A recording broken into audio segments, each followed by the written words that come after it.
लखनऊ उत्तर प्रदेश में दिवाली की रात पुलिस इंस्पेक्टर के कत्ल के मामले में बड़ा ही चौंकाने वाला पहलू सामने आया है।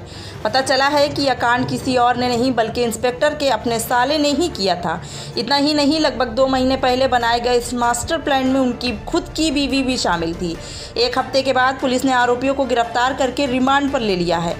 खास बात यह है कि वारदात की छानबीन से जुड़ी पुलिस ने लगभग 500 सीसीटीवी फुटेज खंगाली थी, लेकिन जब कत्ल के आरोपी साले की पहचान हुई तो सिर्फ चप्पलों की वजह से। दिवाली की रात 2 बजे मारे गए थी इंस्पेक्टर को गोलियां।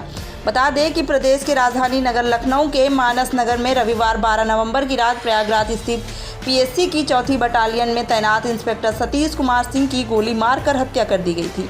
वारदात को उस वक्त अंजाम दिया गया था जब रात के करीब 2 बजे वह अपनी बहन के यहां से घर लौट रहे थे। घर के पास पहुंचते ही बदमाशों ने ताबड़तोड़ गोलियां बरसा दी तो आसपास के लोग अपने अपने घरों से बाहर निकले। जब लोग बाहर आए तो हमलावर वहां से भाग चुके थे और इंस्पेक्टर सतीश कुमार सिंह खून से लथपथ पड़े थे। आनन फानन में अस्पताल पहुंचाया गया, लेकिन वहां डॉक्टरों ने मृत घोषित कर दिया। पत्नी भावना पर था पुलिस को शक। पुलिस ने छानबीन शुरू की तो परिवार के लोग किसी तरह से कोई रंजिशबाजी होने से इनकार करते नजर आए। डीसीपी विनीत जायसवाल ने बताया कि पुलिस को शुरू से सतीश कुमार की पत्नी भावना पर ही शक था। हालांकि आधे घंटे की पूछताछ में उन्हें फायरिंग के लगभग 1 मिनट बाद कार से निकलने के सवाल पर कई बार पूछा गया, जिनमें उन्होंने यही जवाब दिया कि उनकी आंखें लगी हुई थी।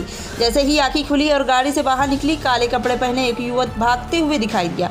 इसके बाद पुलिस ने कुछ लोगों को हिरासत में लेकर पूछताछ की तो कोई सुराग नहीं मिला। फिर उसकी पत्नी भावना की डिटेल निकलवाई गई और उनके आधार पर फिर से पूछताछ की गई। उस वक्त भी भावना ने वही कहा जो पहले ही बताया था। अवैध संबंधों के चलते परेशान थी पत्नी और साले ने रची साजिश। डीसीपी जायसवाल की माने तो आखिर कड़ियां जोड़ते हुए पुलिस ने आरोपियों को धर ही लिया। पहले तो किराएदार युवती ने इंस्पेक्टर सतीश से संबंध की बात कबूल कर ली जो उसकी पत्नी भावना ने कही थी। इसके अलावा सतीश के साले देवेंद्र ने वारदात के वक्त भी वही चप्पल पहन रखी थी जो वारदात के बाद जांच पड़ताल के चलते कोतवाली में आते वक्त पहनी थी। इसी के आधार पर सुराग मिला और कड़ाई से पूछताछ के बाद उसने बताया कि सतीश के कई महिलाओं और युवतियों के साथ संबंध थे, जिन्हें कई दोस्तों के साथ घर भी लेकर आता था। इसी से तंग आ चुकी थी भावना और अपने भाई के साथ मिलकर 3 महीने पहले ही सतीश को ठिकाने लगाने की साजिश तैयार की थी। मुख्य संपादक मोहम्मद ताहिर की रिपोर्ट।